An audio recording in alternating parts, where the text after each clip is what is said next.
Hi guys, now you know I'm all about the hacks, right? All about making watercolor easy, for all beginner watercolor artists, making sure our paintings look as awesome and as professional as they possibly can considering our skills. With that in mind, today I will be sharing what I believe is my #1 ally to make my watercolor paintings look their absolute best. I am going to show you how to use line and wash or ink and wash to create some awesome professional looking watercolor paintings. But I am not doing it the traditional way, and I'll explain what I mean in a bit.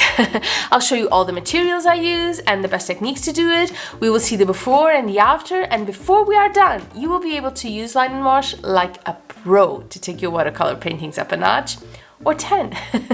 So what is line and wash exactly? As the name states, it is when you draw your lines and then paint over it with watercolors. Well, I say watercolors because it needs to be transparent, because if not, it just covers the lines, right? Now, a lot of artists actually use this mixed media technique, even the professional ones. It's a matter of taste, really, and I personally love it. And of course, that's going to make it much easier for us to create perfect paintings. You have your line art right there. All you need to do is color it. Okay, admittedly, it can still be hard for us, beginners, because, we still have to worry about water control, the water to paint ratio, the white spaces, etc., etc., etc. But still, nothing surprising there, right? But like I said, that's not really what I'm proposing here. If anything, I'm talking about a reverse line and wash. Wash and line, maybe? As beginner watercolor artists, we struggle with a lot of things. And sometimes our paintings reflect that. We'll get some pretty confusing results, things that don't really look like what we wanted to paint in the first place, because the paint kind of takes a life of its own, really. Anyway, I am here to tell you that adding some lines to your watercolor painting is the best, easiest way to save it, to make it look 100% better than what it did before. Let me show you. Now I'm using my Bahong 100% cotton paper and my Mangayo watercolor set, because quite frankly, everything looks better in 100% watercolor paper, and this set is just so vibrant and cute. I will also be using this waterproof pen. It is a micron. It is a number 05. I also sometimes use a number 8, and these are the two I usually use. But for today, let's make it a 5. So I'm just going to go ahead and paint a flower. Nothing too particular, just little teeny, well, not so teeny actually, but a flower nonetheless. You mustn't forget about the white spaces. Give it some room to breathe and for the paint to shine.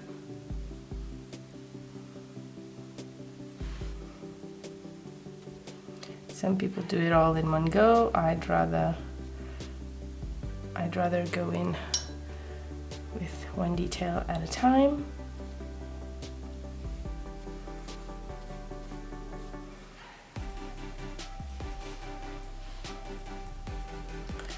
These don't need to all look the same.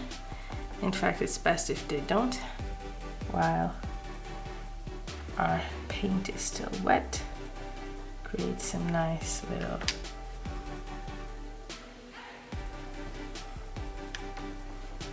effects, just like that.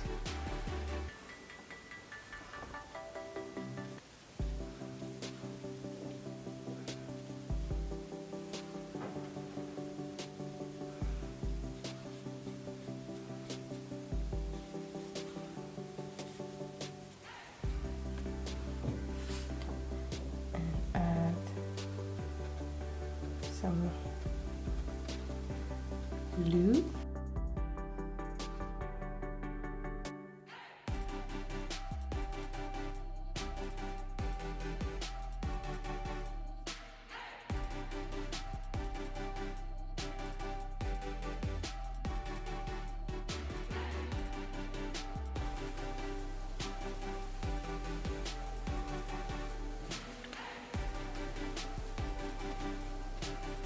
Let them bead. That's fine. Okay, Okay, so this is the before, right? It is looking nice and dry and blended and cute. I like it, but I think we can do better. Because you see, this is just a regular, nothing much flower. Now see how it changes by adding our line.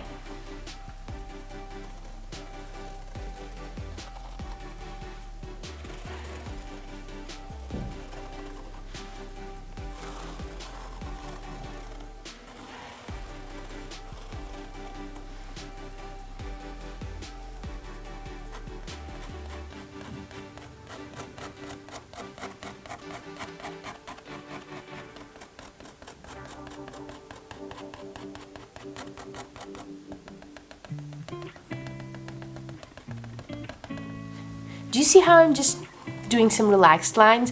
I'm not trying to do straight lines or anything like that.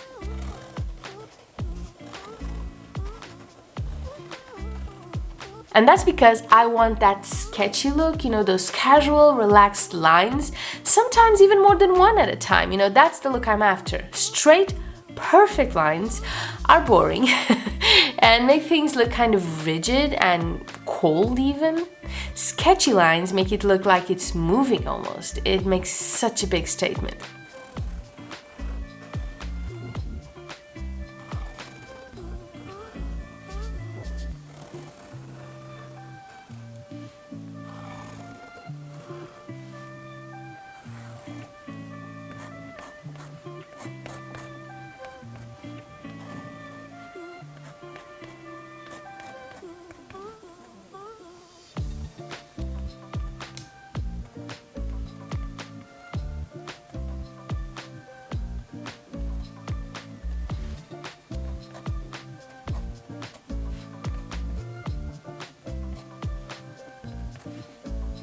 Because this is watercolor and because the pen is waterproof, you can go back and add whatever else you prefer. It is completely up to you, but I think you get my point, right? Now, adding line work adds to the definition of your painting. It helps you define the object that you painted, you know, where it starts and where it ends, really. But if you do it after you've painted, you get to roll with it, to adapt it to your needs after the fact. Also, you know, if you wait for the painting to dry, you won't really need any waterproof pens like this one. You know, any pen will do, really. You know, if I'm honest, I often use a Sharpie or whatever I have on hand to do it. And here we have it, guys, the before and the after. Which one do you prefer? Yes, I'm aware that this is a very, very simplified example. And yes, I do know some people prefer the watercolor look over the sketch look. But as a beginner watercolor painter, I need all the help I can get. And this line right here, this one detail makes all the difference. And there we have it, guys. One more quick tip for you. I hope it helps. Let me know your favorite beginner watercolor hacks because I would love to know them all. Thank you for doing this with me, and I will see you really, really soon. Bye bye.